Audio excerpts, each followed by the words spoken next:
The icy chill of night is upon us, and the weather itself conspires against us. So we are not going to record a Drafthouse Diary here outside the theater this time. We'll be back with you in just a second. Ill omens indeed. Hi, and welcome to a Drafthouse Diary from Monday, January 6th, 2024, when I went out to the Alamo Drafthouse at Littleton's Aspen Grove to see NOSFERATU. And with me was Ian Porter, who is from itemcrafting.com and from the Inter-Millennium Media Project podcast. That's where we're coming to you more from our podcasting studios, respectively. Oh, this is so much warmer. Thank you. Oh, boy. So, NOSFERATU 2024. Oh, my goodness. I did not expect that to be so,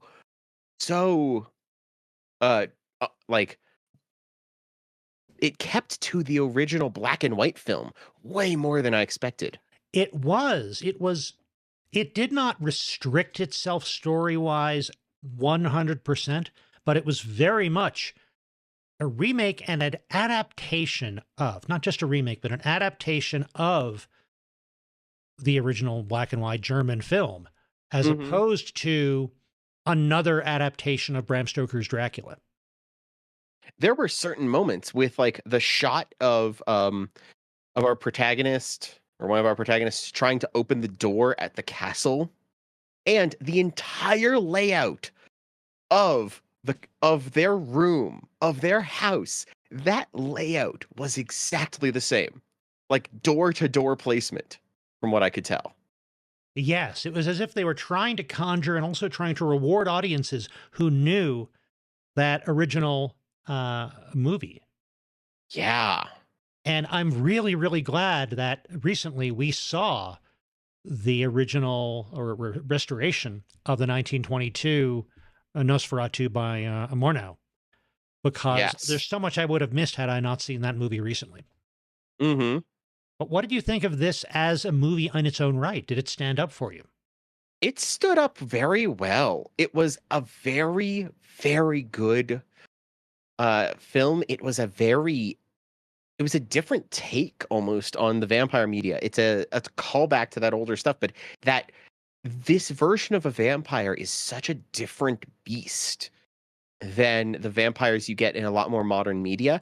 And this one was so perfectly aligned with what this type gave. Yes. It is much more a deal with the devil and an embodiment thereof. The styling had this weight to it. Mm-hmm. Sometimes a lot of things go for a grungy or a grittiness, and instead this felt heavy. This was the weight of his fur coat had this presence as the villain, as NOSFERATU himself. You watched as the characters had their formal wear disheveled as the stresses became apparent upon them. It was very physical in that sense. I loved that. It was partly physical. One of the things that fascinated me about this was the way in which it seemed to be portraying a story in two different realms, the physical realm and this spiritual realm, and showing these were different domains, both in like the soul, the spirit realm, where Emily and Count Orlok first connect before they ever meet. That is the realm of passion and eroticism. And that where she called out to him and he seduced her. But then the physical realm is the realm of violence and hunger and charisma. The spirit of Orlok can be compelling and seductive, but in the physical, he has this weird charisma, but he's also ugly and intimidating and threatening and violent. And we get this constant tension between the two. And Orlok seems to understand this difference and the power that he has in both places. Emily seems to have this intuitive understanding of this as well.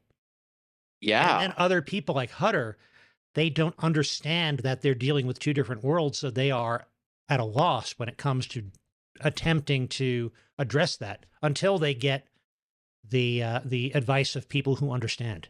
Lily Rose Depp did such an amazing job playing Ellen Hutter with this. She's able to play all these sides and switch between them so rapidly. And there's a lot more focus on like her condition and what she's going through. And a lot of her scenes are actually referencing, I feel, more modern stories of possession. And like there's a very, very much an influence of The Exorcist upon this Absolutely. telling of Nosferatu. But that is using cinema's language and history to bring something forward in a very, very precise manner. Absolutely. I'm looking at my notes here. And by the way, thanks for I kept saying Emily. You're right. It's Ellen Hutter. But yeah, he didn't. I don't think that Eggers went back to the original Dracula novel, but he absolutely goes back and gives visual reference to the 1931 Dracula movie. And as you mentioned, The Exorcist. The Exorcist is such an influence on this movie, as is The Shining, very much an influence on this movie. So it's an adaptation of the 1922 Nosferatu and of other horror movies to bring all of those together in portraying these two different worlds. It's very fascinating to see Nicholas Hoult as Thomas. Yes. Especially because the most recent thing I'd seen Nicholas Hoult in a vampire story was him in in Renfield. In Renfield, Yes. which is such a different thing. But and a different set of references to the 31 Dracula. Absolutely, but he is playing this so well. Yes. He is a talented actor who can pull. He understands whatever the core tone is, and he can make sure everything resonates back to it every time. His performance always strikes that same note in that perfect way. He almost doesn't have the longest screen time. He is kind of constantly revolving around the situation. And the fact that he's not in the middle of it, but he's interacting with it is part of the point. Yeah. And yet, I feel like the entire story would not feel cohesive if he had not done it so well. Yeah, and that's an interesting point. When we were talking about the 22 Nosferatu, we talked about the fact that so much of it was Hutter's story, and so much of it dwelt on him at the at Orlok's castle. And here, there's a lot of that, but we get so much more of Ellen's story, and she is so much more of a central character as opposed to a MacGuffin and an eventual savior. Yeah. That it makes the movie more interesting because we get different facets, we get different perspectives. Of our other major characters, I think that, Bill Skarsgård as Count Orlok, he definitely brings that weird combination of intimidation and charisma to such an ugly character. Aaron Taylor Johnson. He does a good job. He's needed. Yeah. But he is, if he was done badly, or if he wasn't able to, if he was too over the top, he wouldn't be the right mix of, like, you feel compassion for him, but he's also kind of an awful guy. And you need the right balance there. And they make that work. That's a great point. We need him because he establishes the real world that all of this begins from. He represents society and stability and family and all of these things that are supposed to be taken for granted, supposed to be indicators of success. And all of them are in jeopardy thanks to the influence of Count Orlok and this spiritual world that begins to invade. And Ralph Ineson as the Doctor, again, he's not a whole lot to do, but he's a necessary character. He becomes the guide, the bridge between these worlds as they begin to investigate. And Willem Dafoe as Professor of France. Yeah. Such a bigger role than in the Murnau Nosferatu. Yes. He is such a bigger part. He honestly takes the place of the book. Yes. In the original, he's this embodiment of the book, which works because the first time we see him, he's surrounded by books. He is another volume in the library in that sense. That is the character he's based on in some ways. And it works so well. He's like a human version of the player's guide that Hutter has exactly throughout the original movie. And having Defoe just be able to like throw everything at the wall and it will all stick because he is supposed to be the guy who's not all there but is actually seeing everything. He's also like, what if you had a Van Helsing who was chaotic instead of lawful? It's like Van Helsing's like, "Hi, I'm here to do the thing." Defoe, "Get out of the way, I'm here to do the thing." It's very effective. Yes. And we don't really get the direct confrontation between the professor and Dracula and the vampire the way we do in Dracula. We don't have that confrontation in Nosferatu because that's not the professor's role in Nosferatu. No. It's Ellen who has to have the ultimate confrontation. Mm-hmm. So this was fascinating, I think, as an approach to Nosferatu, but also as an approach to vampire movies and horror movies in general. And it honestly gives me a lot of hope. Yeah. This was released as a Christmas film, not a Halloween film. Yes. Which might seem odd, but that tells me two things. One, that they thought this was strong enough to support that time frame. Mm-hmm. You didn't aim this for when everyone's looking for horror. You put this when everyone is looking for dramatic and large stories. And they did that right because it's doing well. And I feel like since this is as much a commentary to media about how they reinterpreted that old film, about where that story could be added and whose focus it needed. I'm hopeful that that this Nosferatu is going to lead to other adaptations and review. It's going to open up a lot of eyes about where we can tell these stories and how they can be told again with respect for instead of replacement of the previous version. Yeah. And I think that another reason for its release timing was, apart from the Halloween season and maybe the summertime for sleepaway camp slasher movie type things, one of the other big times for horror movie releases is January. There tends to be not a lot of other releases or not as many other releases in January. So we tend to get the quirkier and sometimes lower budget horror movies coming out then. But A, this was a bigger movie. And B, releasing it in December means it's eligible for the 2024 Oscars. Yeah. And I think they are definitely going to be looking for some nominations for some parts of this movie. Maybe some of the technical awards, maybe some of the acting awards. So I think that's another reason behind its release in December. And I think that was a good idea because it's a strong enough movie to deal with that competition at that part of the release schedule.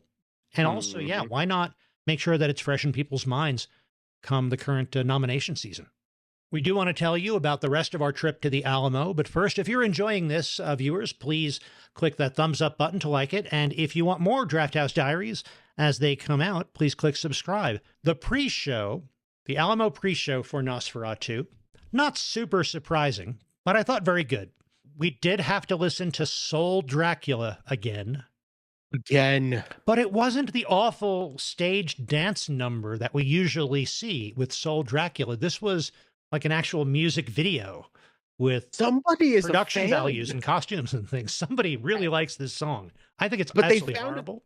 But they found another version. That tells me something. Yeah. And I was delighted that it wasn't the same vampire one we've had before. This was distinct. Yeah. This was specific for Nosferatu. Not a fan of the song, but I really, really dislike that dance number they keep showing us. I'm glad they've got another way to give us that song if they insist on doing so. We also got a lot of trailers. We got some trailers. We got a trailer for Guess What Happened to Count Dracula. We got some French song about vampires. I don't think that we got the Citroen footballing Dracula car commercial, which is the first time I've seen a vampire movie at the Alamo and not gotten that. But they did take up a bunch of time with a guest select listing of movies from director Eggers. Yes. Lots of movies that influenced Nosferatu, some more directly or more obviously than others. Mm-hmm. We got the Alamo appreciation of Willem Dafoe, which I've seen in front of other movies. It was part of the pre-show for Poor Things and for at least one other movie that I've seen recently. But I will watch that anytime. There's so much interesting stuff about his career, so many movies he's been in. They have clips from like over 30 movies, and that's a third of the movies he's been in. And so much variety to what he does. It's fun to watch that as assembled by the Alamo. Mm-hmm. And then we also got a cinematic history of Nosferatu and Dracula. And that was a good context setting for this movie. So overall, I'd say it was a good pre-show. It was an excellent pre-show. That's another part where I was makes me hopeful about how this is going to be interpreted, because if Alamo was able to talk about that this much, there's a lot of discussion already happening in the cinema field about this movie, the history, everything it connects to. So that was a good sign. Yeah, and on the one hand, you don't necessarily want to always weigh down a new movie with things about history. But on the other hand, if you're going to remake Nosferatu, you've got to accept the fact that people are really going to place this strongly in a context in history. Yes. Oh, and the pre-show ended with what looked like a TikTok clip of Dracula voguing. I think so. Changed the tone a little bit, but that was okay. It was Alamo silliness at its best. We did get some dinner at this visit as well. I got a Brooklyn Lager, one of my favorites. I always go for that those darker beers on the list. And I got their chicken tenders with their hatch gravy, which is great, especially if you combine it with a side salad instead of fries. And Ian, what did you get for dinner? I got the Hellfire Burger.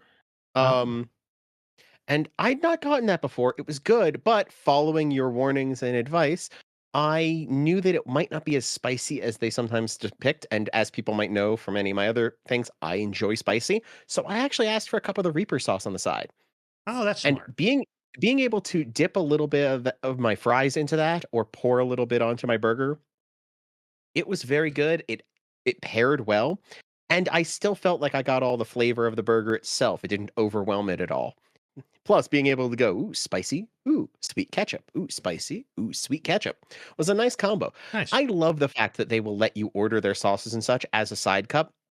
It's a great way to switch things up. It's a great way to kind of take their menu and expand it. If you've been to the Alamo before and you're like, oh, I'm not feeling any of this, look at their sauces. Maybe you could switch something around and get what you want specifically. It's a great option. Yep. How are they with the blue cheese on that Hellfire Burger? Because the one time that I got it at Littleton, it was too little spice and way too much blue cheese. I know you like blue cheese more than I do, so. I like blue cheese more, and this was pretty well balanced. Oh, good. It wasn't overly blue cheesed, but that was still a flavor. It had that bite to it, which, hey, for a vampire movie, I liked something with a bit of bite. The service was good. The staff was friendly. I think if anything, the service at Littleton has been very good lately.